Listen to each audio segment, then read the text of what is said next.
Myles Garrett is going to team officials and saying, what's the future plan? Because if there's no future plan, I don't want to be here. And I can't blame him. If I was Myles Garrett, I would want to be traded. And as a Browns fan, part of me wants the Browns to trade Myles Garrett so he has greener pastures and he doesn't have to deal with these next 2 years of who knows what's going to happen with the Browns. The Browns could very well easily make a few changes and maybe compete for a playoff spot next year. It's not impossible, but they could also be 3-14 again next year. And, we're still questioning who's the quarterback. What's the plan? So I don't know what's your state. It doesn't have to be one of those stages. What's your level of Browns hope, fandom, whatever right now? So Joe Flacco created an anomaly in the math. Yeah. Right. And then I have no idea why Flacco didn't get lined up for a second year. Sure. Capitalize on something that obviously worked for at least one season. Sure. And we sort of went to our normal status quo. Mm-hmm. That's really where we were at. The Joe Flacco added an anomaly that people couldn't plan for, wasn't supposed to happen. And when you throw that audible at us, we got away with it because of the Flacco. There was no Flacco effect on the second year. It had to go down on your laurels. It had to be the actual math that your team represented, and we just weren't there. And so, next year, we bring in something that adds to the math. If we don't, it's just a continuation of this year. A little bit better, a rebuilding year. Be patient with us Brown fans while we get through this. Yeah. But they got to add something big in order to overcome the shortfalls in that real offense. That's not something Myles Garrett wants to hear. He doesn't want to hear. Absolutely. He's going to be 30 next year. He is in the prime of his career and maybe has 2, maybe 3 prime years left. An entire season of injury with his toe. Yeah. And so, how many more years do you get out of Myles Garrett? And I don't think he missed the game this year. No. I don't think he did. Not at all. And he was second in NFL in sacks. He's the only player to have, I think, 14 or more sacks in the season for 4 or 5 straight years. The guy is unbelievable. He set the Browns record. He's over 100 sacks. But it's I think he's got 3 more great years in him, and he's probably got 5 total really good years in him. And then after that, we'll see. Because, like we say, father time, 36, 35.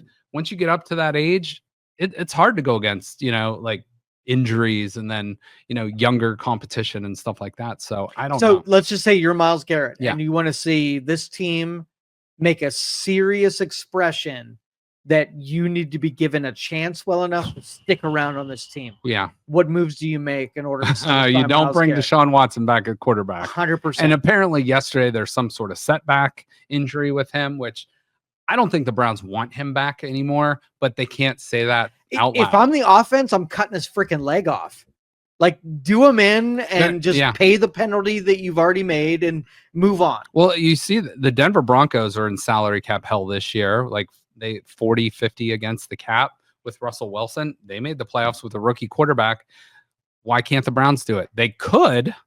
They're bringing back Stefanski. They're bringing back Barry. They did fire Ken Dorsey. They did fire the offensive line coach yesterday. So there's going to be changes. But, Joe, this is just my short list of Get it out. questions. I'm here for you. Okay, so who's the quarterback? Who's the new offensive coordinator? Who's the new O-line coach? What are we doing with Myles Garrett? Joel Bitonio, who is going to probably be a Hall of Famer. He's also, I think, just finished year 10 or year 11. So he's wondering, he's like, are we going to be competitive or am I going to retire? They have the number 2 pick in the draft. Do you trade that? Do you draft a quarterback? What do you do? Free agency. And then you got the Deshaun Watson thing that just hangs over like a dark cloud on this organization. So it's bad. It's bad. So I don't know what to do. What say you? Every answer that I had in my brain was bad, except for maybe 1 or 2. Bring that graphic up real quick. I want to give you the quick answer. Oh, and JOK, by the way, was one of the best Browns players this season. I think he was still 3rd in tackles. He only played 8 games, but has a neck injury, and they're not sure if he's going to be healthy enough to come back. So what's your QB? I don't know. Yeah. Obviously, the offensive coordinator, Stefanski, did it for the last like 5 years. I think he's your OC. At FU, it's Stefanski. Yeah. Offensive line, I think that this goes into the number 2 pick thing.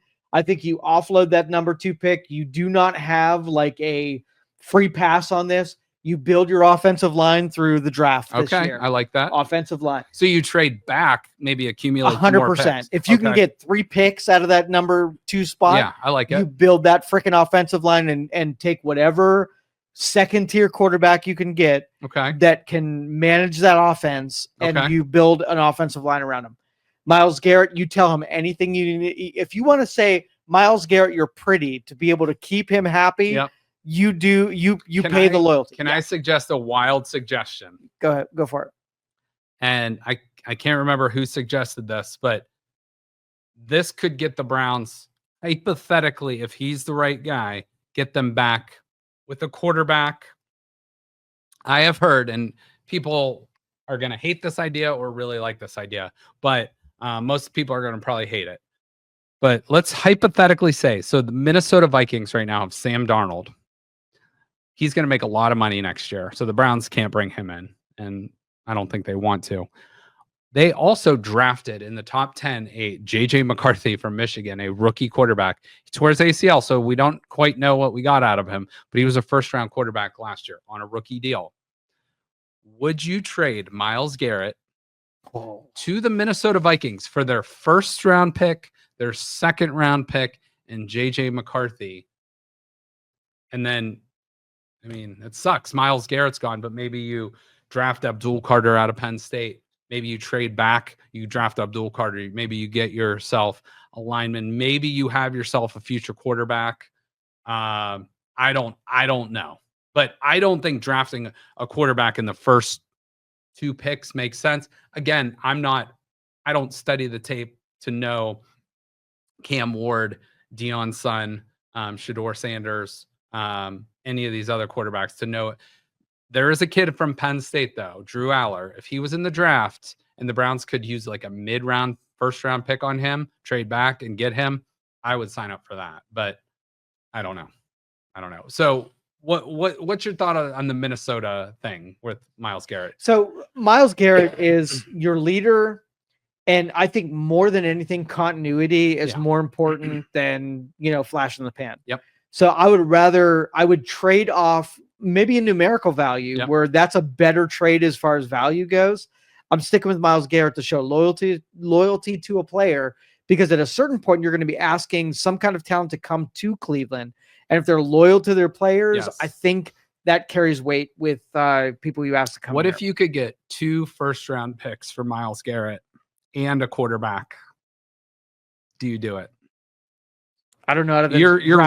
I don't know this rebuilding, but maybe you go out and get the number 1 pick in next year's draft, and maybe that's a great quarterback class. I don't know, but yeah, I'm sure they have thoughts and ideas and vision boards and stuff for the future that we're not privy to.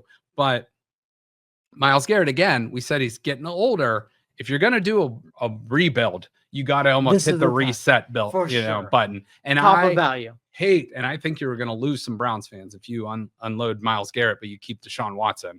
Like, I guarantee that's going to happen. But if you're going to do a reset, don't just half-ass it and go 6-11. You got to almost tank and sell out and see what you got in a young quarterback, or maybe. But if you're going to bridge it and put a Band-Aid on it, maybe you do Kirk Cousins, who can be had for like Russell Wilson, like $1.5 million, and maybe he's just a 1-year stopgap. I don't know. But I hate this conversation. But he can get back to what Kevin Stefanski does best. He can play action pass. He can, hit those intermediate shots. He's not a great quarterback. He's not great, but he's also not terrible. And he could win you some games too. So there's the answer of, do you want to be competitive and possibly compete for a playoff spot? Maybe not be Super Bowl caliber, or do you want to just suck and then load up for 2 or 3 years? There's no right or wrong answer if you don't go out and win a Super Bowl. So obviously Deshaun's not the answer. Jameis Winston, it was fun for a while, but he's not the answer. DTR sucks. No, not the Bailey answer. Zappi may be a serviceable second or third string quarterback, but not your starter going forward. So I don't know. They might just clear house with the whole quarterback room. I don't know. I don't know what the answer is. They have not put themselves in a good position going forward to next year. So they have a lot of questions to answer, and there's a lot of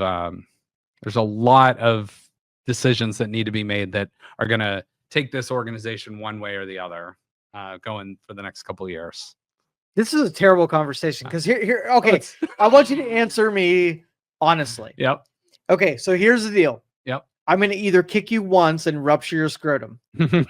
And then after it, like, you can fend for yourself. Yeah. Or I'm going to kick you 3 years in a row, and I'm not going to rupture your scrotum, but I'm going to make you really feel some pain. Which do you choose? Probably 3 years. 3 years of unruptured scrotum. I mean, either way, it's bad. Terrible. There's no. That's why I hate this conversation, because yeah. no matter the option that you choose, there's pain. I'm going to show you a picture that might bring you a little bit of hope. Okay, I'm so on the left, you got Sam Darnold, who led the Minnesota Vikings this year. He sucked. Baker Mayfield sucked that year, and he was Baker Mayfield's backup, basically like a journeyman almost out of the NFL.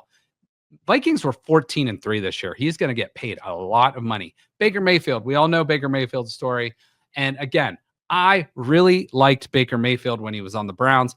However, he wasn't the long-term answer, in my opinion. If you kept Baker on this team and kept all those draft picks, Browns would be a damn good team, but I don't think they would be winning a Super Bowl, in my opinion, with Baker. However, you can still be root for the guy and happy with him and say he was kind of like the guy that almost got you there.